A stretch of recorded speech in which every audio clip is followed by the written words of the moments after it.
Territoire d'info, Public Sénat, Sud Radio. Bonjour à tous, bonne journée. Nous sommes ensemble pendant une heure. Bienvenue dans la matinale de Public Sénat de Sud Radio avec la presse quotidienne régionale Territoire d'Info. C'est une heure de direct et on retrouvera notre invité politique à 8h. C'est aujourd'hui Nicolas Bay, le secrétaire général du Front National. Dans un instant, le JT des territoires.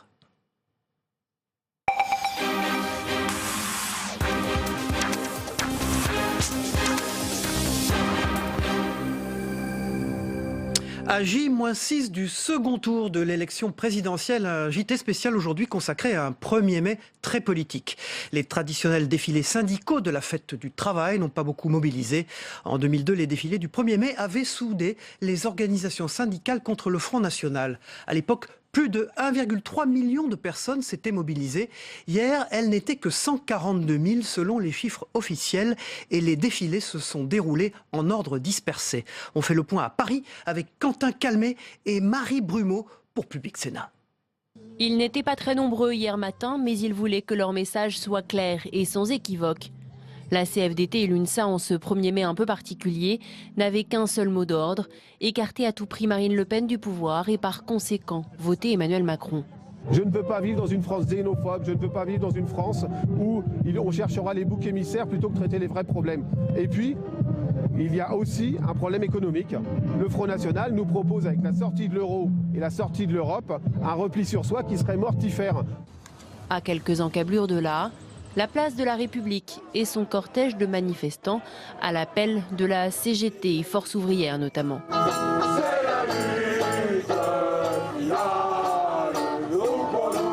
Dans les rangs, on se refuse à donner une consigne de vote explicite. Je ne suis pas un directeur de conscience. Moi, je ne méprise pas ceux qui votent d'une manière ou d'une autre. Je ne dis pas qu'ils ont raison, ça c'est autre chose. Notre rôle, c'est d'expliquer les choses. Et pendant que le cortège défile jusqu'à la place de la Nation, le leader de la France insoumise le regarde passer, ému aux larmes par les acclamations. C'est fort, non? Quand les gens vous disent merci. Il y a une responsabilité qui nous revient à tous. Tous ceux qui ont participé à cette campagne, 7 millions de voix, c'est considérable. Il faut que cette force, elle reste rassemblée. C'est ça l'avenir, c'est ça l'événement. Pour Jean-Luc Mélenchon, le combat ne se termine pas le 7 mai. Il veut faire des élections législatives un 3e round de l'élection présidentielle. Journée de meeting pour les deux candidats hier. Ils se sont rendus coup pour coup à l'occasion du 1er mai.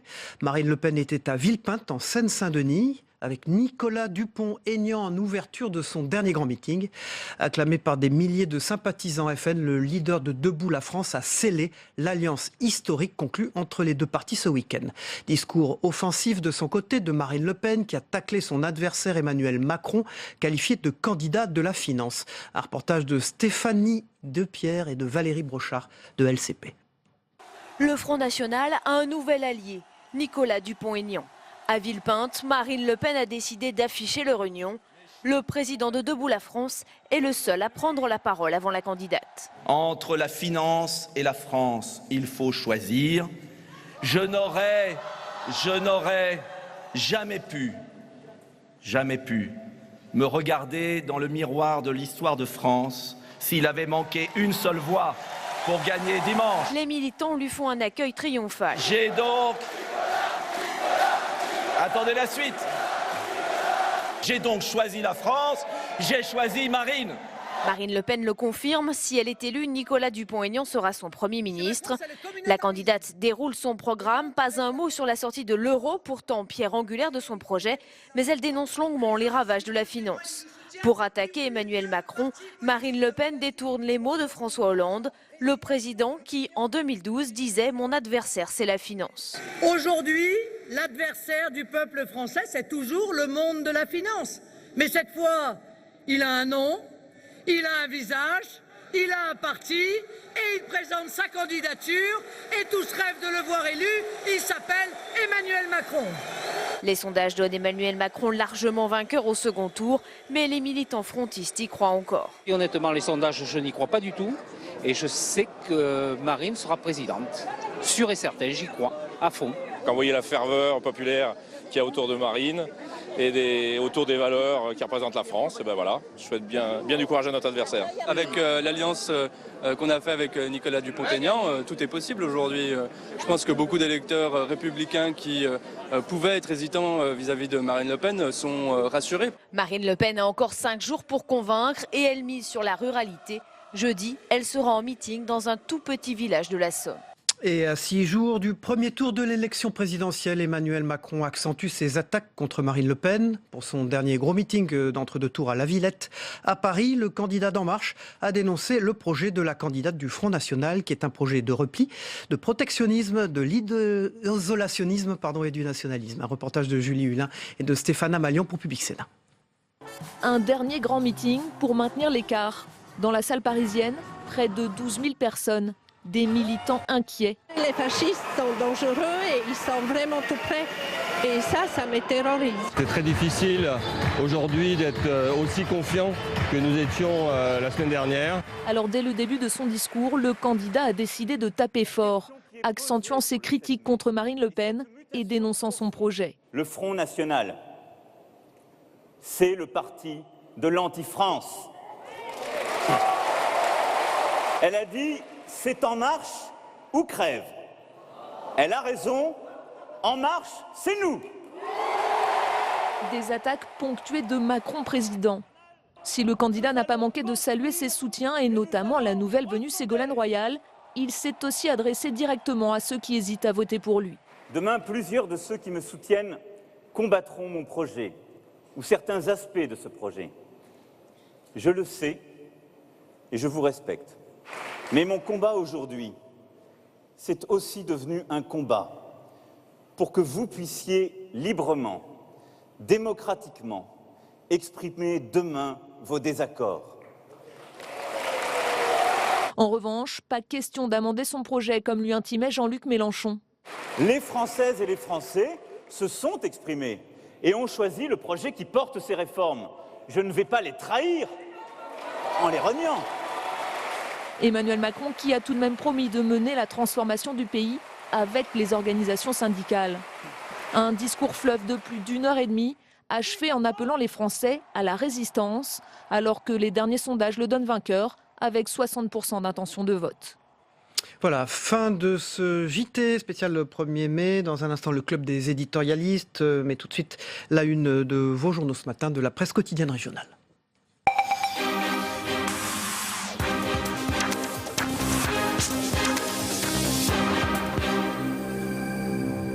Pour la presse quotidienne régionale, un 1er mai très politique, c'est d'ailleurs le titre de Ouest France. Le 1er mai très politique pour le grand journal de l'Ouest. Pour l'Écho de Haute-Vienne, barrage à Le Pen et refus de prime à Macron. 1er mai politique pour l'Écho de Haute-Vienne. Pour la presse de la Manche, la présidentielle s'invite au 1er mai.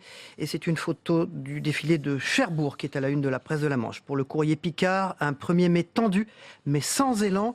Et puis pour La Voix du Nord, divisé et politisé, loin de faire masse comme en 2002 contre le FN. Les syndicats ont célébré le 1er mai en ordre dispersé, tandis que des heurts ont éclaté à Paris, faisant 6 blessés dans les rangs de la police. Pour Libération Champagne, pas si facile de faire front contre le front. Et puis pour l'Est républicain, un petit barrage contre le FN.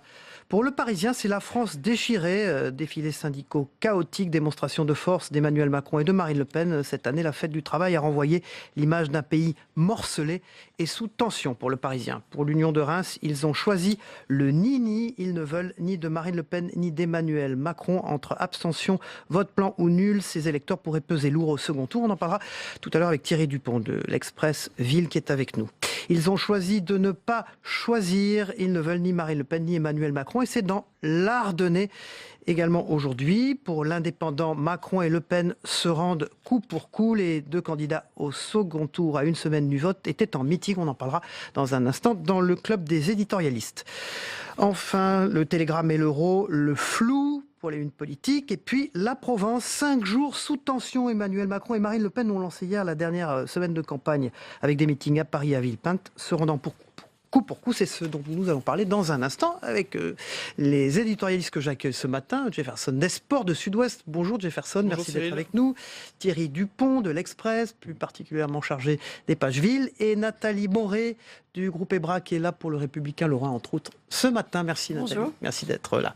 La campagne s'est durcie ce week-end, donc Marine Le Pen attaque, Emmanuel Macron riposte. C'était le match des meetings du 1er mai entre les deux finalistes de la présidentielle, alors que les syndicats ont défilé, vous l'avez vu, en ordre dispersé, et que Jean-Marie Le Pen a organisé à Paris un hommage à Jeanne d'Arc. Alors Nathalie Moré, vous étiez au meeting de Marine Le Pen avec Nicolas Dupont-Aignan au Palais des Expositions de Villepinte en Seine-Saint-Denis. Ouais, c'était un moment important, c'était un moment très attendu puisque on voyait enfin sur scène devant les militants Marine Le Pen et Nicolas Dupont-Aignan qui est désormais son allié ensemble sur la scène. Donc évidemment on est allé voir les militants. Premier ministre. Son futur Premier ministre. On est allé voir les militants. Alors les militants sont assez contents de ce ralliement, les militants du Front National. On en a quand même vu certains qui doutent un peu et qui étaient un petit peu, ils disaient oui mais d'habitude on est bien tout seul. On se méfie un peu dès qu'il y avait l'éternelle méfiance et l'éternel sentiment complotiste des militants Front National qui étaient encore là. Je précise que c'était un beau meeting, très chaleureux, etc., mais que c'était loin d'être plein. Il y avait 120 bus qui avaient été affrétés, donc ça fait environ 6 000 personnes dans une salle de 15 000. C'est quand même assez notable. Bon, les images étant... Oui, on ne le voit pas sur les images. Non, parce mais que ce sont les images du Front candidat. National. Donc voilà, cela reste quand même un beau meeting, très chaleureux, etc. Mais elle a parlé 53 minutes. Sur 53 minutes, pas un mot sur l'Europe. Pas un mot sur l'Europe, et des attaques pendant 25 minutes contre Emmanuel Macron. Donc on voit qu'elle installe franchement le duel du deuxième tour. Son adversaire, c'est Emmanuel Macron, et elle fait fi désormais de son L'adversaire, c'est la finance ? Et il a un visage. Jefferson Desport, Sud-Ouest, avec le flou tout de même sur la sortie de l'euro chez Marine Le Pen. Clairement Cyril, parce que on le sait, c'est une vieille stratégie politique. Quand vous êtes en difficulté, vous ouvrez un front. Marine Le Pen a décidé de cibler Emmanuel Macron. Bon, c'est son adversaire du second tour, tout le monde est au courant. C'est pas une nouveauté. Simplement, il y a une vraie difficulté sur l'euro et la sortie de l'euro plus précisément. On a entendu des sons de cloche très contradictoires ces 2 derniers jours au sein du FN entre Nicolas Dupont-Aignan et Marine Le Pen et ses soutiens. Donc, on ne sait plus vraiment ce qu'elle veut, mais ce qui est certain, c'est que la grande force de son projet, c'était la sortie de l'euro, le retour au franc. Aujourd'hui, Florent Philippot vous explique qu'avec l'euro, on peut désormais faire beaucoup de choses. Donc, où est-ce qu'elle veut aller ? On sait que cette sortie de l'euro, en réalité, inquiète l'électorat de droite. Elle veut rassurer. Et l'électorat âgé. C'est 2 cibles qu'elle veut séduire. Donc, quand on est en difficulté sur un point, on ouvre un front, on tape sur l'adversaire, on élude la question et on en renvoie tout ça au calendrier grec. C'était clairement la proposition la plus clivante de son programme. De toute façon, c'est une question très symbolique. Mais ce qu'on voit, c'est que depuis 10 jours maintenant, un peu avant le premier tour, Marine Le Pen a opéré un recentrage manifeste sur ses fondamentaux, l'immigration et l'insécurité. C'est là où elle a, si vous me permettez l'expression, son fonds de commerce. C'est là où elle a le plus de ressort dans l'opinion et c'est là où ça fonctionne. L'euro, c'est quelque chose qui est assez effrayant, assez clivant. Donc du coup, voilà, elle a complètement éludé la question. Y compris au sein de son propre électorat. Quand on va voir ses militants, ils ne croient pas à la sortie de l'euro. Thierry Dupont, alors, quand c'est flou, c'est qu'il y a un loup sur l'euro ? Hier soir, il y avait encore le service après-vente qu'elle a fait sur France 2. Et moi, je ne l'ai pas trouvé plus décisive dans ses explications. C'est vrai que la sortie de l'euro, c'est quand même le point cardinal de son accession au pouvoir. Les gens de droite comme de gauche le disent depuis des mois. Si elle avait réglé ce problème, elle pourrait faire basculer notamment les retraités, et ce qui lui assurerait vraiment de meilleures chances de victoire. Comme elle n'a toujours pas vraiment réussi à convaincre cet électorat, mais ça reste encore un peu hypothétique. La question, Nathalie, c'est est-ce qu'elle a le temps pour les législatives de convaincre cet électorat du coup? Mais je pense que la campagne des législatives ne se fera absolument pas sur l'Europe. Ça, j'en suis convaincue. On n'attendait pas l'Europe comme étant un thème sur la présidentielle. Il l'est, clairement. On voit bien que c'est un thème clivant. Sur les législatives, je pense que ça ne sera absolument pas le cas. On verra qui sera président, déjà. Et ensuite, je pense que le thème de la législative, ça va être plutôt comment on gouverne et qui a une majorité et quelle majorité dont on dispose. Je pense que ça va tourner beaucoup autour de ça parce qu'il y a une vraie difficulté puisqu'on a maintenant 4 points forts dans la politique française, 4 pôles forts. Mais ce ne sera pas l'Europe, je ne le crois pas. Une mobilisation assez faible au fond, Thierry Dupont. Hier, oui, après il faut voir comment sont montés ces meetings. C'est pas forcément évident un 1er mai. Ça reste un beau meeting, comme l'a dit Nathalie, donc faut pas... Bon, voilà, ce sont des... Et dans la rue, les défilés, mobilisation assez faible aussi. On est loin de 2002. Par rapport, On est très très loin de 2002. C'est vrai qu'il y a une forme de banalisation de l'accession du Front National au second tour d'une présidentielle. Voilà. Jefferson Desport, Marine Le Pen a repris mot pour mot des passages d'un discours de François Fillon lors de son propre discours à Villepinte. Selon Florian Philippot, il s'agirait d'un clin d'œil assumé. Il y a au moins 4 passages en cause. Alors, c'est assez drôle parce que c'était un discours pour vanter un peu la France. Et donc, elle vous apprend qu'il y a des façades maritimes. Donc, voilà, première nouvelle. J'espère que... Enfin, en tout cas, nous, du côté du sud-ouest, on est un petit peu au courant. Elle vous explique qu'il y a l'Atlantique d'un côté, la Méditerranée. Elle vous parle aussi des Pyrénées. Bon, tout ça, je veux dire, oui, c'est du copier-coller. C'est une stratégie, encore une fois. On retrouve l'ADN du FN dans tout ça. On ne recule devant rien, y compris devant le plagiat. Bon, mais à la limite, ça, je dirais que c'est assez anecdotique. Le vrai fond du sujet, c'est la riposte, enfin l'attaque face à Emmanuel Macron. C'est la première qui est en meeting dans la journée, c'est à la mi-journée. Emmanuel Macron lui prend la main vers 18h. On va y venir. Et donc c'est la riposte est là. Mais donc sur ce plagiat, oui. Juste un mot, moi je pense que c'est pas du tout anecdotique et elle nous l'avait même annoncé puisqu'elle nous avait accordé un entretien. C'est François Fillon qu'elle veut. Elle nous avait accordé un entretien en fin de semaine dans lequel elle avait dit lundi je fais un signe aux électeurs de François Fillon. Si c'est là en leur apprenant qu'il y a l'Atlantique d'un côté, la Méditerranée de l'autre. Non, c'est pas ça, Jefferson. Simplement en reprenant les thèmes. Non, c'est pas une histoire de façade atlantique, mais c'est en reprenant à 4 reprises mot pour mot les mots de François Fillon. C'est une façon de faire un signe clairement. À l'électorat de François Fillon, dont elle a besoin de prendre plus de 30% pour accéder à l'Élysée la semaine prochaine. Les Pyrénées, qui engagent la France dans cet immense ensemble qu'est le monde hispanique et latin, premièrement, et nos Alpes qui nous ouvrent vers l'Italie, notre sœur, et au-delà, l'Europe centrale, balkanique et orientale. C'est une façon de faire un clin d'œil à l'électorat de François Fillon. Alors peut-être que c'est bon ou pas bon, et efficace ou pas efficace, on peut en disserter pendant des heures, mais l'objectif est là. Il faudra qu'elle ait au moins 50% de l'électorat de François Fillon pour gagner, et pour l'instant, elle ne l'a pas. 2 jours après avoir fait un clin d'œil à l'électorat de la France insoumise, Thierry Dupont. Oui, moi ce qui m'impressionne toujours, c'est toujours, on est quand même dans un pays d'histoire, hein, et que François Fillon avait beaucoup tapé sur Emmanuel Macron lorsque Emmanuel Macron avait dit qu'il n'y avait pas de culture française. Il en avait fait, moi je me rappelle du meeting à la porte de Versailles, il avait passé de longs moments à rappeler ce qu'était la France, son histoire, sa culture. Et je voyais qu'hier, Emmanuel Macron répondait à Marine Le Pen en disant que la France restait le pays des Lumières. Donc encore une fois, une référence historique. Alors Jefferson Desport, Sud-Ouest, vous étiez aux côtés d'Emmanuel Macron à la Villette hier. Alors de nombreux drapeaux français, européens ont été distribués au milieu de personnes venues l'acclamer. Musique électro, Macron président. Il y a toujours une vraie scénographie dans tous les meetings d'Emmanuel Macron. On l'avait peut-être dit ici, mais c'était particulièrement visible dimanche dernier pour le premier tour. Voilà, chacun a eu son drapeau français, son drapeau européen. C'est le candidat de l'Europe, et Nathalie le disait, c'était la question clivante de cet entre-deux tours et aussi de ce premier tour. Donc voilà, tout est mis en place pour que les télés ont de très belles images. Voilà, il y avait à peu près, ils annonçaient 12 000, entre 10 et 12 000 personnes à la Villette hier soir. Donc c'est un meeting, encore une fois, une démonstration de force, même si cette expression commence à devenir un petit peu éculée. Mais en tout cas, voilà, il y avait l'envie de faire le message, mais il a eu cette riposte à Marine Le Pen, pardon. Il a repris quelques expressions, notamment celle que vous avez montrée à l'écran. Elle dit c'est En Marche ou crève, et Nathalie y était. Lui répond En Marche, c'est nous. Donc c'est assez bien vu sur la forme. Voilà, mais il a c'est très scénarisé, hein, son meeting. Mais clairement, on chauffe la salle une demi-heure avant qu'il arrive avec une bande-son qui est très efficace. Je vous dis, chacun a son t-shirt, son badge. Musique électro, c'est plutôt bien vu. Mais tout ça, c'est de l'habillage. Voilà. Après, il faut aussi savoir dépasser ça pour rentrer dans le fond du meeting. Emmanuel Macron n'a pas forcément délivré de très grands meetings ces derniers temps, mais on peut considérer que depuis Arras, depuis la journée de mercredi dernier, où il est allé chez les Whirlpool dans l'après-midi, puis à Arras dans les Hauts-de-France toujours, là, il est rentré pleinement dans son entre-deux tours avec une stratégie, aller là où les gens n'ont pas voté pour lui et s'adresser aux indécis. Vraiment, c'est son thème de cet entre-deux tours. Nathalie Moret. Je suis d'accord avec Jefferson sur le fait que les meetings d'Emmanuel Macron, pour l'instant, n'ont pas été très très percutants. Et je suis d'accord avec ce qu'il dit aussi sur le meeting d'Arras qui intervenait juste après la journée de Whirlpool. On a l'impression que ça a fait un petit peu, je sais pas, comme un électrochoc en tous les cas chez le candidat qui effectivement aujourd'hui est plus, un petit peu plus en tout cas dans sa campagne de second tour. Mais surtout, il a recentré vraiment son propos sur son adversaire du second tour, Marine Le Pen. Il n'est plus dans la perspective des législatives comme il l'a pu l'être dans les premières heures qui ont suivi le premier tour. Oui, c'était une erreur. Alors, face à Marine Le Pen, le candidat Emmanuel Macron, Thierry Dupont, a opposé la vague la plus optimiste qu'ils n'ont jamais affrontée. Oui, oui. Et pour rebondir sur ce que vient de dire Jefferson, moi je trouve que Emmanuel Macron, pour l'instant, il n'a toujours pas levé l'ambiguïté majeure. C'est avec qui il va gouverner, comment il va gouverner. Alors, au premier rang, il y avait quand même toutes les personnalités là. Oui, il n'y avait pas de, mis à part Ségolène Royal, il n'y avait pas de Jean-Yves Le Drian.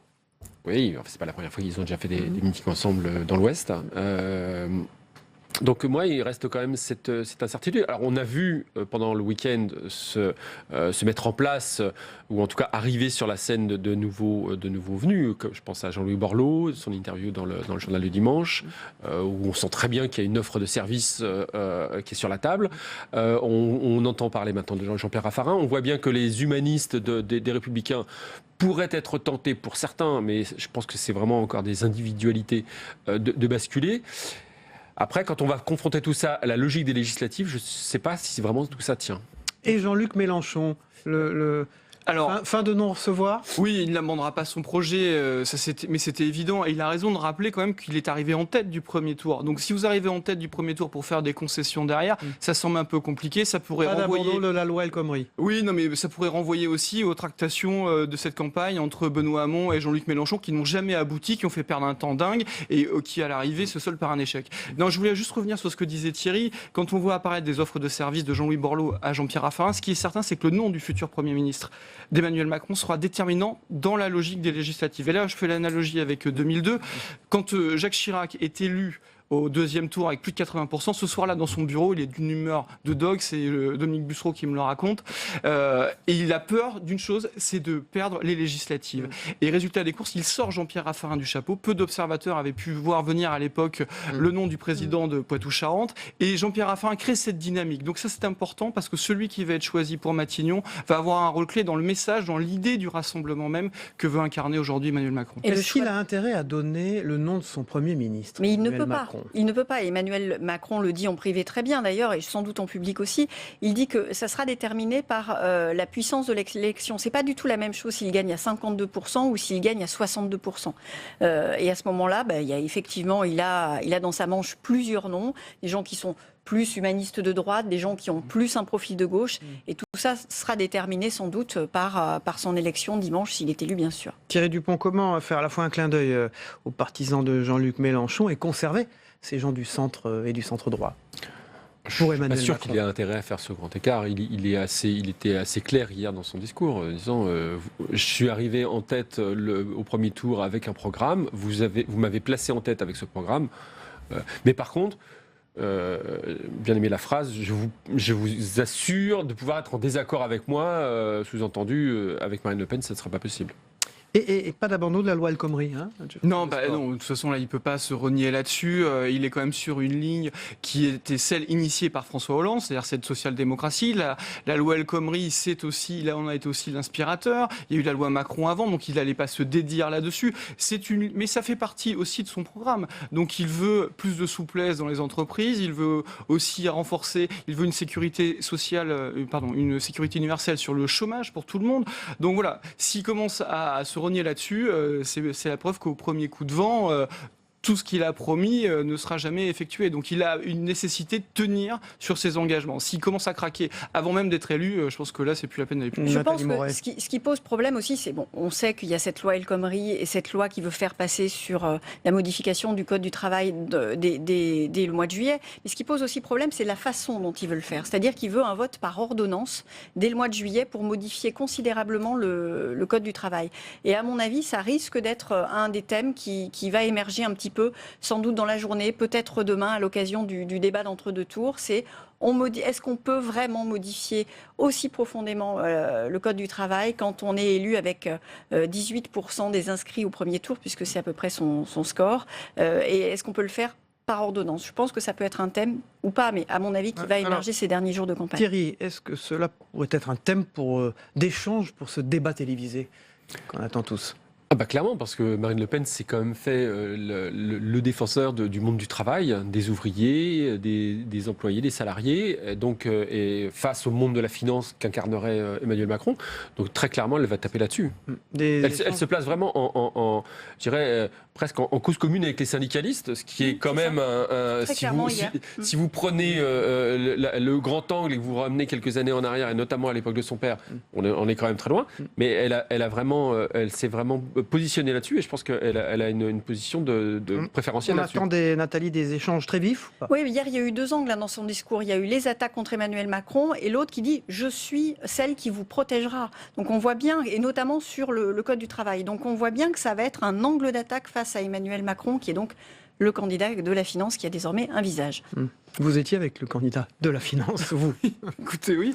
Non, mais ce qu'on peut dire, c'est que, en tout cas, ce débat, oui, il est attendu, et je pense qu'on va surtout avoir une explication de texte. Chez Emmanuel Macron, on le dit en coulisses, on va essayer de la ramener vers le réel. C'est-à-dire, quand elle dit « je vais vous protéger », lui va rappeler un exemple qui revient toujours dans son discours, c'est Procter & Gamble, cette entreprise des Hauts-de-France qui exporte 90% de sa production, et si jamais vous avez des taxes aux importations, il est certain que les autres marchés vont aussi fermer leurs frontières. Donc voilà, il va l'amener sur ces contradictions, elle aussi va devoir faire ce travail-là. Donc c'est une explication de texte, et à cet égard, ce sera forcément intéressant. Et je pense que c'est effectivement tout à fait ce qu'il faut qu'il fasse, parce que pour l'instant, je trouve que sur sa campagne de deuxième tour, il a été beaucoup sur les valeurs, et à tort ou à raison, on voit qu'une partie de l'électorat, les valeurs, ça ne fonctionne absolument pas. Le 1er mai, il n'y avait personne dans la rue, contrairement au 1er mai 2002. Donc effectivement, la ramener sur le réel avec ces histoires de délocalisation, etc., je trouve qu'effectivement, c'est l'angle d'attaque qu'il faut avoir. Thierry Dupont ? Ouais, sans doute. Non, mais je pense que il a cherché à rassembler, il essaye un peu de polir un peu son image pour le deuxième tour. Il voit bien qu'il y a des difficultés, qu'il y a quand même une masse d'abstentionnistes assez importante, notamment dans les rangs de la gauche. Donc je pense qu'il a pas mis spécialement en avant ses propositions, mais plutôt effectivement un socle de valeurs communes. Il en faudra sans doute un peu plus pour contrer Marine Le Pen demain soir. Alors justement, dans l'Express cette semaine, un reportage dans cette France qui a du mal à choisir. Vous vous êtes rendu à la Motte-Beuvron, c'est en Sologne. C'est une terre traditionnellement, on peut dire, ancrée à droite. Oui. Oui, c'est la journaliste de l'Express, Agnès Laurent, qui est allée ausculter cette France plutôt rurale. C'était une bourgade de presque 5000 habitants, un peu moins, pas très loin d'Orléans, qui vote à droite, où il fait plutôt bon vivre. Et qui donc se retrouve un peu à l'issue de ce premier tour orpheline, puisqu'ils ont placé François Fillon en tête, Marine Le Pen en seconde. Voilà, et qui ne sait plus très bien, qui ne sait pas s'ils doivent, malgré tout, se mobiliser pour Emmanuel Macron, ou s'il faut, ou si, certains le disent à demi-mot, basculer vers Marine Le Pen. Voilà. Donc c'est assez bien représentatif de l'état d'esprit d'une bonne partie de nos concitoyens. Alors, il y a une France du Nini, Nathalie Moret. Oui, il y a une France du Nini, il y a une France, et on la voit, elle s'est exprimée à plusieurs reprises cette semaine. Voilà, elle a du mal à choisir. Elle a du mal à choisir. Il faudra aussi s'interroger sur la responsabilité d'un certain nombre d'élus, d'ailleurs, dans cette émergence du nouveau Nini. Un 1er mai sous tension avant la présidentielle, la une du Républicain Lorrain, une radicalisation politique et syndicale aujourd'hui. Jefferson Desport pour Sud-Ouest. Voici votre une. Elle arrive, la garde rapprochée des deux finalistes. Dans Sud-Ouest aujourd'hui. Oui, c'est un petit sujet sur qui compose les entourages. On sait que c'est important pour chaque candidat d'avoir des gens très proches d'eux avec des compétences. On voit que chez les macronistes, que la planète Macron est devenue le nouvel astre des Strauss-Kahniens. Voilà. Et dans l'Express, on l'a dit, c'est un reportage dans la France qui a du mal à choisir, et c'est à la Motte-Beuvron en Sologne. Voilà, on passe à la météo des territoires. Merci à vous trois d'avoir été notre invité ce matin. Et puis, dans un instant, c'est la météo. Et suivi ensuite de notre invité de 8h, c'est Nicolas B, le secrétaire général du Front National. La météo vous est présentée par Terroléo Pro, avec le concours de l'Assemblée des départements de France.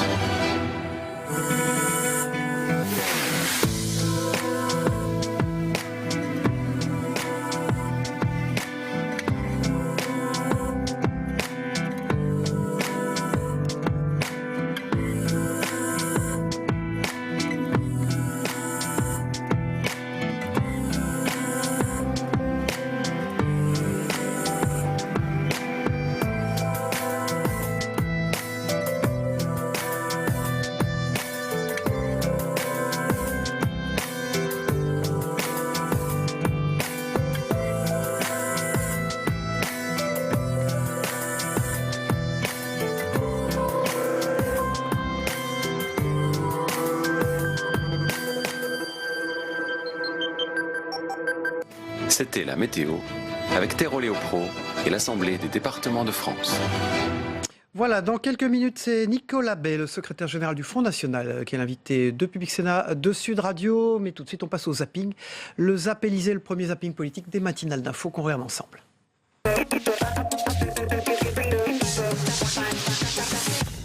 Entre la finance et la France, il faut choisir. Je n'aurais jamais pu me regarder dans le miroir de l'histoire de France s'il avait manqué une seule voix. L'hypothèse d'une victoire du Front National, c'est-à-dire à la fois de Marine Le Pen et ensuite aux législatives par l'effet mécanique de la Ve République, est parfaitement imaginable. J'ai donc choisi la France, j'ai choisi Marine. Je suis fier de ne pas être un lâche et de choisir. Mais où est le courage ? Alors que le courage, oui, de défendre les Français qui sont entraînés par une immense manipulation politique. Je ne voterai pas Front National, je combats le Front National et je dis à tous ceux qui m'écoutent, ne faites pas la terrible erreur de mettre un bulletin de vote pour le Front National, car vous pousseriez le pays à un embrasement général dont personne ne voit le bout. Aujourd'hui, nous avons à Villepinte rendez-vous avec l'histoire. Avec l'histoire de France. Une France réactionnaire, nationaliste, qui joue des colères du peuple pour apporter comme seule réponse le repli, la fermeture, la haine, la sortie de la France, de l'Europe, du monde et de l'histoire. Je lui demande une fois encore de nous dire la vérité et de dire à quelle sauce il veut manger les Français. Qui sera son Premier ministre? Combien de députés socialistes sortants seront investis par son mouvement aux législatives? Marine Le Pen est une héritière du système politique français. Elle a hérité de son parti, elle a hérité de son père, elle a hérité de ses idées. Moi, je suis l'émergence d'une nouveauté profonde, radicale. Non mais j'ai hérité de rien. Je me suis présentée à la tête d'un mouvement politique et j'ai été élue. Avez-vous encore entendu les propos de la dirigeante du parti d'extrême droite sur le Veldiv il y a quelques semaines? Les racines sont bien là, elles sont vivaces. Les mêmes causes produisent les mêmes effets. Macron, c'est un Hollande bis. Il nous parle d'avenir, mais il n'a pas d'enfants. Il nous parle des travailleurs, mais c'est un ancien banquier de chez Rothschild. J'ai été, pendant un peu moins de 4 ans, banquier. J'ai beaucoup appris. Je peux dire à nos concitoyens que j'y ai appris des choses utiles pour être ministre ensuite de l'économie et aujourd'hui pour prétendre présider. Parce que j'ai appris l'ouverture au monde, des techniques, la vie économique. J'en suis parti. Vous avez cherché à faire peur aux Américains lorsque ils ont dit que peut-être ils souhaitaient voter pour Donald Trump. Pas du tout. Pourquoi vous voulez leur faire peur? Parce que vous voulez maintenir ce système. Absolument. Vous voulez maintenir ce modèle.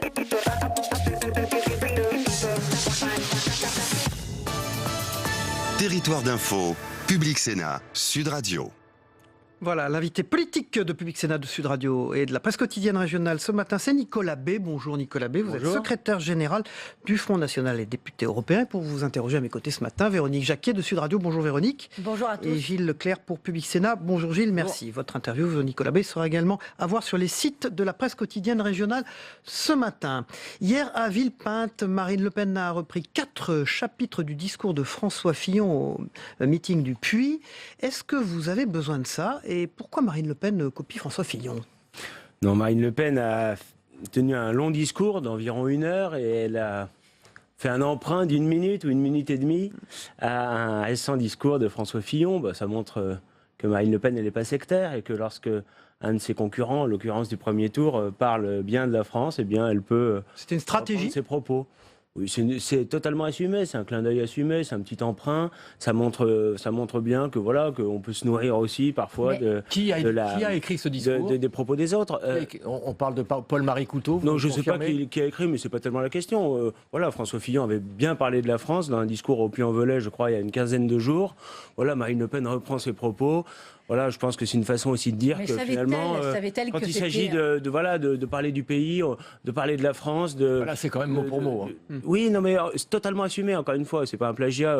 Si on avait voulu cacher ou dissimuler, eh bien, on n'aurait pas repris un discours d'il y a 15 jours qui était public, qui était en plein dans la campagne présidentielle. Mais savait-elle, Marine Le Pen, que c'était du plagiat, qu'elle employait des mots de François Fillon? Non, mais encore une fois, c'est assumé, c'est pas du plagiat. Oui, mais est-ce qu'elle le savait? Oui, écoutez, vous lui poserez la question, mais oui, il s'agit simplement pour nous d'un petit clin d'œil, d'un petit emprunt. Est-ce que c'est pas fâcheux qu'elle ait pas ses propres mots pour parler de la France? Mais Marine Le Pen, elle a fait un discours d'1 heure, et elle fait des discours tous les 2 jours, qui sont ses propres mots, donc il ne s'agit pas d'avoir besoin d'utiliser les mots des autres, il s'agit simplement de reprendre des propos qui finalement peuvent dépasser un peu les clivages. Pour prolonger un peu la question de Véronique Jacquier, vous allez chercher Nicolas Dupont-Aignan, maintenant vous copiez François Fillon, ça veut dire que c'est une drôle de fin de campagne, elle n'a plus de ressources propres, Marine Le Pen? Bien sûr que si, Nicolas Dupont-Aignan, c'est la démarche du rassemblement, il fait preuve à la fois de courage, de conviction, il s'engage aux côtés de Marine Le Pen et soutient sa candidature. Ça montre que Marine Le Pen, elle a justement cette capacité à élargir, à rassembler.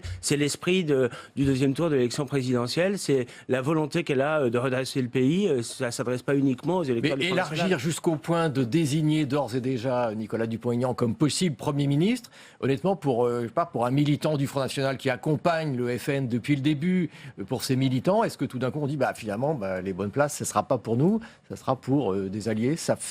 Comment c'est vécu à l'intérieur? C'est très bien vécu, au contraire, c'est cohérent. Nicolas Dupont-Aignan a mené campagne. C'est un gage d'ouverture qu'il a assumé. Il a son histoire, il a son parcours, il a son mouvement, mais en même temps, on voit bien qu'il a défendu des idées qui sont tout à fait compatibles, même plus que compatibles. Ça vaut Matignon.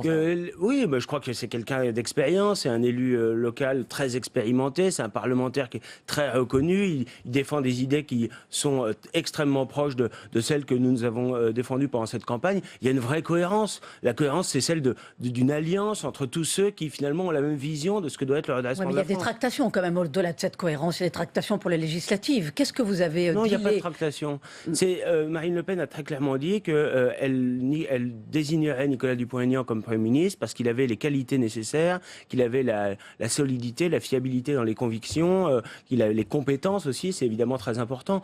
Ensuite, après l'élection présidentielle, si Marine Le Pen est élue, il y aura évidemment la constitution d'une majorité. Oui, mais lui, Nicolas Dupont-Aignan, a dit hier matin qu'il y avait accord pour une cinquantaine d'investitures. Si la question, donc c'est vrai, c'est faux. Si votre question c'est de savoir si on continuera cette alliance, ce partenariat dans le cadre des législatives, oui, bien sûr, c'est probable, mais on n'en est pas là. Pour l'instant, on est dans l'entre-deux tours. Il s'agit le 7 mai d'arracher la France au déclin, d'éviter que Emmanuel Macron soit élu, ce qui serait une véritable catastrophe. Et nous unissons, tous les patriotes unissent leurs forces dans cette victoire ou défaite de Marine Le Pen, cet accord, il va subsister pour les législatives. C'est ce que vous nous dites ce matin. On verra les modalités précises, mais bien sûr que la logique d'une alliance comme celle-là, c'est que ça se poursuive dans le cadre d'un partenariat pour les législatives. On peut envisager que le Front National, justement, absorbe le parti de Nicolas Dupont-Aignan? Non, il ne s'agit pas d'absorber, il s'agit de respecter au contraire ceux qui travaillent à nos côtés. On n'est pas, c'est pas une secte. Au contraire, nous voulons travailler avec tous ceux qui ont la même vision que nous de l'avenir du pays.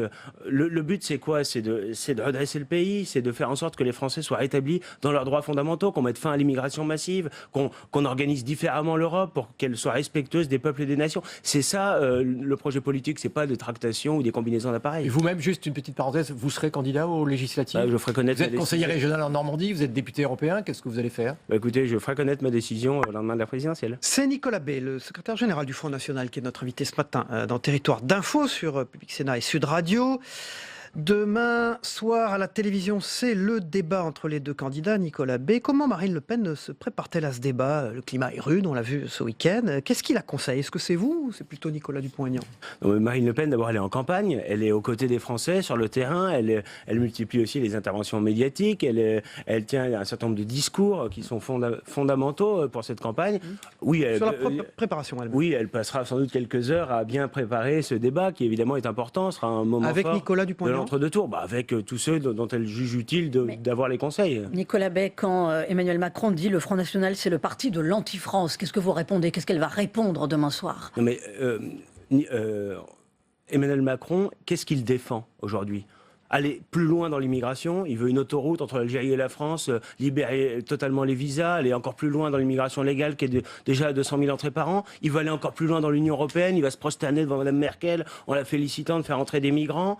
Il veut aller encore plus loin dans la dérégulation, dans la disparition de toute forme de protection. Il ne veut pas remettre en cause l'accord de Schengen. Vous ne pouvez pas faire que taper sur Emmanuel Macron. Non, mais si, mais je réponds à votre question. Je réponds à votre question. Qui est patriote et qui l'est pas? C'est ça la question qui est derrière. Eh bien, à l'évidence, Emmanuel Macron, tout à la fois dans le projet politique qu'il porte et dans le bilan qui est le sien, parce que c'est pas un perdreau de l'année, il était aux premières loges du quinquennat qui vient de s'achever, tout montre non seulement qu'il l'accepte, mais qu'il organise la dislocation de la France. Et voilà, et donc le débat du deuxième tour, il est très clair, c'est un choix de civilisation. Est-ce que la France retrouve sa place, son rayonnement, son identité, sa fierté, sa capacité à se défendre, à se réarmer dans la mondialisation, ou est-ce qu'on accepte d'être dissous dans une espèce de magma mondialiste? C'est ce que propose Macron. Nicolas Bay, derrière les mots, est-ce que vous pouvez nous expliquer très clairement le positionnement du Front National sur le délai fixé pour la sortie de l'euro? Parce que honnêtement, quand on entend et Marine Le Pen et ses lieutenants, vous et d'autres, on n'arrête pas tout le temps la même musique. Alors clairement, qu'est-ce que sera ce délai? Très rapidement.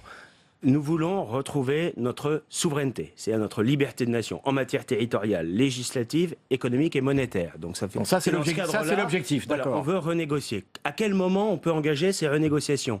Eh bien, après l'élection d'abord, c'est-à-dire à partir de septembre 2017, mais il est souhaitable d'attendre que les principaux pays partenaires aient connu les renouvellements politiques, qu'on puisse travailler avec les nouvelles majorités, c'est-à-dire qu'on a des élections en Allemagne à l'automne et en Italie en janvier 2018. Donc ça veut dire rien avant 2018, il apparaît prudent d'engager ces négociations sans doute à partir de janvier 2018 et ensuite elles dureront quelques mois, 6 mois, 8 mois, 10 mois, si c'est nécessaire. Quel est le but? Le but, c'est qu'on retrouve notre souveraineté, qu'on puisse faire évoluer un système de monnaie unique européenne qui dessert nos intérêts, qui sert sans doute les intérêts de l'Allemagne au détriment de la plupart des autres pays de la zone euro, qu'on le fasse dans les meilleures conditions, que ces négociations, on en tire profit, mais que les autres en tirent profit également, et qu'ensuite on soumette ça. Mais donc c'était quand même la colonne vertébrale du projet de Marine Le Pen. Si on enlève ça, ou en tout cas si on le retarde, pour le quotidien des Français, qu'est-ce qui va changer, je dirais, dans les premiers mois? Mais vous avez raison de poser la question, Gilles Leclerc, mais justement,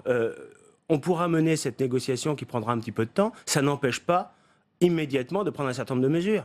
Le patriotisme économique, c'est-à-dire que les entreprises françaises sont prioritaires dans la commande publique française. Ça démarrera tout de suite. Ça. Oui, bien sûr, une taxe anti-dumping qui permettrait d'éviter la concurrence déloyale provenant des pays à bas coût de main-d'œuvre, l'allègement de la fiscalité, des charges, des contraintes, la réorientation, par exemple, des baisses de charges dans le cadre du CICE, qui ont principalement bénéficié à des grands groupes et qu'on veut réorienter au bénéfice des TPE-PME. Tout ça, c'est des mesures qui vont permettre de soutenir l'économie française. Ça peut être fait pendant l'été, tout de suite. Ça peut être fait très rapidement. Il y a un certain nombre de mesures qui sont contraires aux orientations actuelles de Bruxelles, mais comme nous souhaitons également introduire dans la réforme constitutionnelle qu'on soumettra à référendum aux Français la primauté du droit français sur le droit européen, c'est des mesures qu'on pourra prendre rapidement. Et c'est des mesures qui sont absolument fondamentales, parce qu'aujourd'hui, il faut qu'on ait à nouveau un État qui joue son rôle, protecteur de l'économie, État stratège, et en même temps un État qui laisse la liberté d'entreprendre en France. Nicolas Bay, le Front National, est-ce que la dette est une préoccupation pour vous? Et quelles réformes structurelles si vous arriviez au pouvoir? Je crois que la dette, aujourd'hui, elle a augmenté de façon spectaculaire. Elle est à 2200 milliards d'euros. Bah oui. Et on n'entend pas beaucoup Marine Le Pen en parler. Si, mais pas du tout même. Je crois qu'il y a aussi des gisements d'économie importants qu'on peut faire dans notre pays. L'immigration coûte des dizaines de milliards d'euros par an. L'Union européenne, on est contributeur déficitaire. La fraude fiscale coûte 50 milliards d'euros par an. La fraude sociale a été évaluée par la Cour des comptes à 20 milliards d'euros.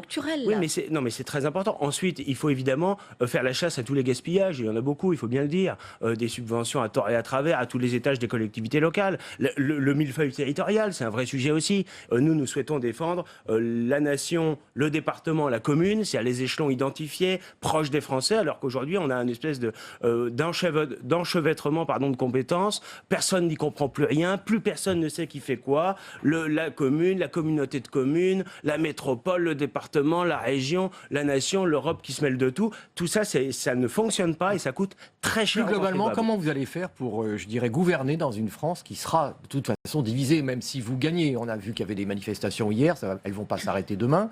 Comment vous ferez? Il y a des grands patrons, par exemple, qui font campagne ouvertement aujourd'hui contre vous. Donc, ce sera extrêmement difficile de gouverner dans ce pays. On a un peu la caste coalisée autour d'Emmanuel Macron, et Marine Le Pen, elle est la candidate du peuple. Mais vous savez, toutes les élections présidentielles en France de ces dernières décennies, à chaque fois, on avait une majorité à 50, 51, 52, 53%. Donc cette division que vous évoquez, elle a toujours eu lieu, et il appartient ensuite au président élu de rassembler les Français. Et puis aussi, mais quel message elle va faire passer sur ce terrain-là? Et puis aussi à chacun de respecter le verdict des urnes. Parce que si Marine Le Pen est élue et qu'elle a une majorité de Français, elle a une légitimité démocratique. S'il y a des manifestations que tout le monde doit de rue, accepter, même si elle est élue président de la République, qu'est-ce que vous ferez? Nous sommes attachés. Vous interdirez ces manifestations? Non, nous sommes attachés à la liberté de manifestation. Et d'ailleurs, vous remarquerez que nous avons refusé de voter un certain nombre de textes qui étaient assez attentatoires aux libertés publiques dans notre pays. Au nom parfois de la lutte contre le terrorisme, on a introduit des dispositions qui organisent la surveillance de masse, qui restreignent considérablement les libertés individuelles. Nous sommes attachés à la liberté de manifestation, mais la liberté de manifestation, c'est pas la liberté de casser, c'est pas la liberté d'attaquer les forces de l'ordre, c'est pas la liberté de semer le bazar et de prendre en otage les Français. Les syndicats, hier en ordre dispersé pour le 1er mai, Marine Le Pen est élue le 7 mai prochain. Comment dialogue-t-elle avec eux? Enfin, il va y avoir de sacrées crispations quand même. Eh bien, écoutez, d'abord, il y aura un dialogue avec les syndicats, avec les partenaires sociaux. Nous souhaitons aussi pouvoir faire émerger en France, ce sera un chantier qui prendra un petit peu de temps, mais qui est fondamental, des syndicats qui soient enfin représentatifs, qui ne soient pas sclérosés, qui ne soient pas politisés. Parce qu'aujourd'hui, on a des syndicats qui représentent, vous le savez, moins de 6% des salariés en France. Oui, mais et c'est aussi un vrai problème. Émerger? Eh bien, je crois qu'il faut d'abord modifier un peu les règles pour faire permettre l'émergence de nouvelles centrales syndicales. Aujourd'hui, ça n'est pas possible, c'est figé. Et ensuite, veiller à ce que les syndicats aient un vrai rôle dans le dialogue social. Mais alors, ça veut dire Marine Le Pen en guerre contre la CGT, contre la CFDT. Enfin, ça va quand même poser des problèmes. C'est Marine Le Pen qui rassemble les Français, qui sert les intérêts de la France. Et parfois, c'est vrai, c'est contraire aux intérêts de certaines corporations, de certains syndicats qui, il faut bien le dire, ne défendent pas toujours efficacement les intérêts des travailleurs, c'est le moins qu'on puisse dire, et qui souvent servent d'autres intérêts, y compris des intérêts très politiciens. On a bien compris que si Marine Le Pen devenait présidente, ce serait Nicolas Dupont-Aignan, son Premier ministre. Et vous, quel ministère? Écoutez, ça c'est Marine Le Pen qui décidera où est-ce que je peux être le plus efficace. Vous savez, il y aura beaucoup à faire et beaucoup de rôles à tenir dans cette future majorité parlementaire gouvernementale. Une question personnelle, vous étiez au MNR avec Bruno Maigret. Vous échangez encore avec lui? Non, il a quitté la vie politique. Voilà, donc il ne soutient pas Marine Le Pen pour ce deuxième tour de l'élection présidentielle. J'en sais rien. Un mot sur l'image de ce CRS grièvement brûlé hier dans la manifestation. Vous l'avez dit, il n'y aurait pas de tolérance pour ce genre de choses qui arrivent quand même alors qu'on est encore en état d'urgence. Mais les casseurs, vous avez une idée de qui sont les personnes qui sont venues hier casser et provoquer les CRS? Pour vous, on a affaire à qui? Comment on lutte? Écoutez, il y a des milices d'extrême gauche qui participent, organisent ou infiltrent des manifestations dans notre pays de façon très régulière. Elles sont parfaitement identifiées, leurs leaders sont parfaitement identifiés, donc il y a un manque de volonté politique de les mettre hors d'état de nuire. Voilà, ceux qui attaquent les policiers comme ça, eh bien, ils devraient passer... On fait des interpellations préventives? Oui, éventuellement, mais en tout cas, éviter qu'ils participent à des manifestations, mais en tout cas, quand ils commettent des violences, ils devraient être sanctionnés avec la dernière des sévérités. Ils devraient passer des années et des années derrière les barreaux. Donc il y a un vrai manque de volonté politique. Il faut rétablir la chaîne de la sanction. Il faut qu'il y ait une tolérance zéro en matière de terrorisme, de djihadisme, mais aussi de délinquance et de criminalité. Parce que les débats fondamentaux sur le terrorisme, évidemment, ont parfois un peu occulté une autre réalité de notre pays aujourd'hui. C'est qu'on a une augmentation absolument spectaculaire de la délinquance classique, j'allais dire, qui pourrit la vie des Français, qui aujourd'hui n'est plus l'apanage des zones urbaines, qui se développe partout, y compris dans les zones rurales, qui jusque-là étaient largement épargnées. Ça nécessite d'augmenter les moyens, les effectifs, de réarmer moralement la police, de donner des moyens à la justice, de faire en sorte que celui qui commet un délit dans notre pays, il ait la certitude d'être appréhendé, la certitude d'être sanctionné, et que la peine prononcée soit effectivement purgée. Merci Nicolas B, secrétaire général du Front National, qui était notre invité ce matin dans Territoire d'Info. On passe au débrief de vos propos dans un instant. Merci.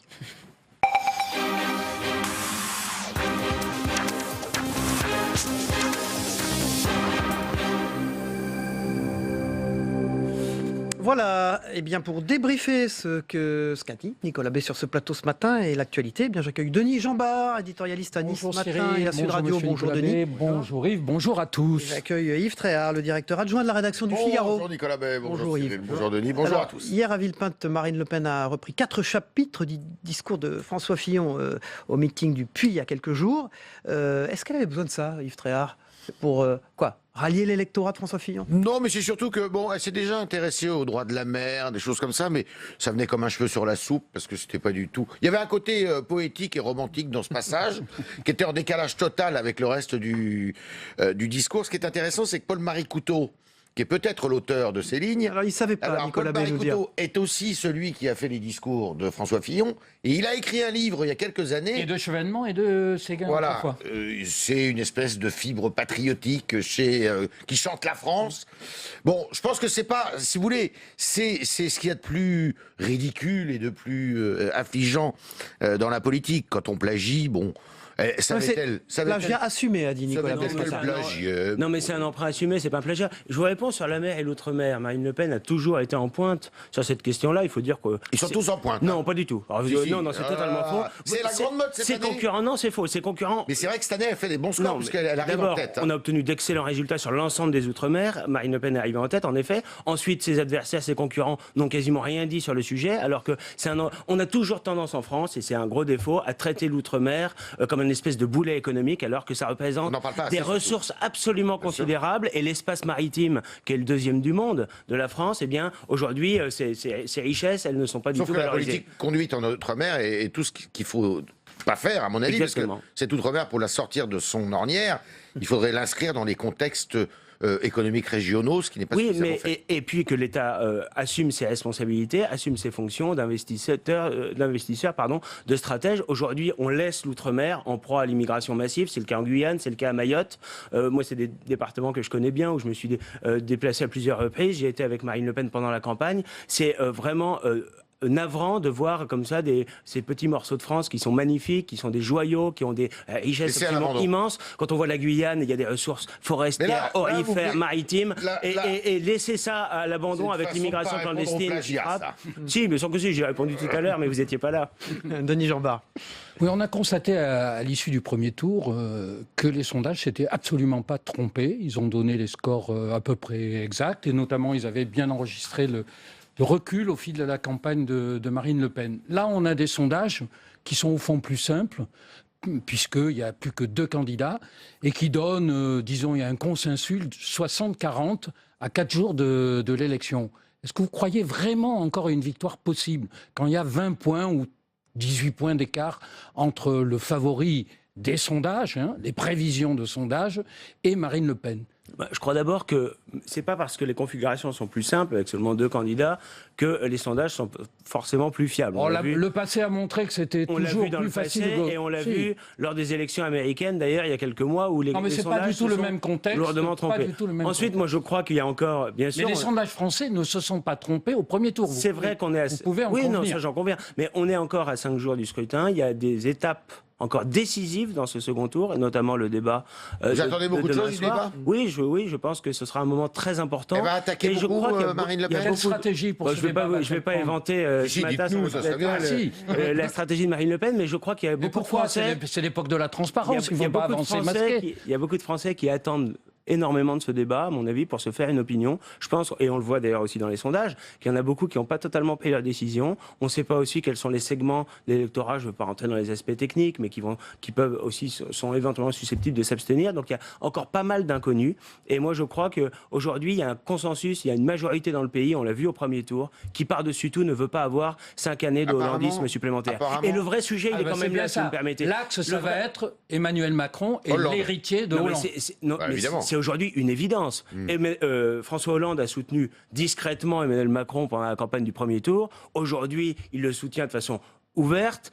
Tous ceux qui ont Personne participé... ne pouvait en douter. Il a toujours été un adversaire résolu du Front National. Non, mais c'est pas la question. Aujourd'hui, ce soutien de François Hollande et du hollandisme à Emmanuel Macron, il apparaît au grand jour, et il est d'ailleurs assez naturel, parce que Emmanuel Macron, il a été au plus haut niveau de responsabilité. Êtes-vous satisfait du ralliement de Nicolas Dupont-Aignan ? Parce que si on regarde les les études d'opinion, il semblerait que la majorité de l'électorat de Dupont-Aignan s'apprête à voter Macron et non pas Marine Le Pen. Non, moi je ne crois pas du tout à ça. Je pense que les électeurs de Nicolas Dupont-Aignan... Il fait un peu Premier ministre tapioca, non? Non, ils ont voté pour des idées qui sont, à tous égards, très proches de celles que défendait Marine Le Pen. Enfin, sur l'Europe, ils sont peut-être pas sur la même longueur d'onde. Si, la construction d'une Europe... On comprend plus rien d'ailleurs, c'est compliqué. Si, mais écoutez, vous faites semblant vous avez de pas mal. comprendre, Ah si, non. C'est très simple. J'ai déjà plusieurs fois interviewé Marine Le Pen là-dessus. Le constat que l'Union européenne ne fonctionne pas. 2, qu'elle a organisé l'impuissance collective des nations européennes. Et en même temps, il y a des liens d'amitié très forts entre nos nations. Il y a une communauté de civilisation, donc il faut construire l'Europe de façon différente. Il y a un point sur lequel vous avez du mal à expliquer. Vous avez du mal à expliquer à vos électeurs potentiels que vous ne pourrez pas réformer comme vous l'entendez en restant dans les premiers mois dans l'Europe. Parce que tant que vous serez lié par les traités européens, que vous ne pourrez pas dénoncer du jour au lendemain, il y a beaucoup de choses que vous ne pourrez pas faire. On peut très bien engager à la fois la négociation sur les traités européens et en même temps faire une réforme constitutionnelle qui donne la supériorité du droit français sur le droit européen, ce qui permet ensuite, dans la foulée, très vite de prendre des décisions. Vous ne pouvez pas nier que sur la question européenne, vous avez évolué depuis 3, 4, 5 jours. Moi, j'ai bien écouté Marine Le Pen pendant la première partie de la campagne, avant le premier tour. Elle disait que le référendum aurait lieu au bout de 6 mois. Aujourd'hui, vous dites le contraire. Je vous ai écouté encore tout à l'heure.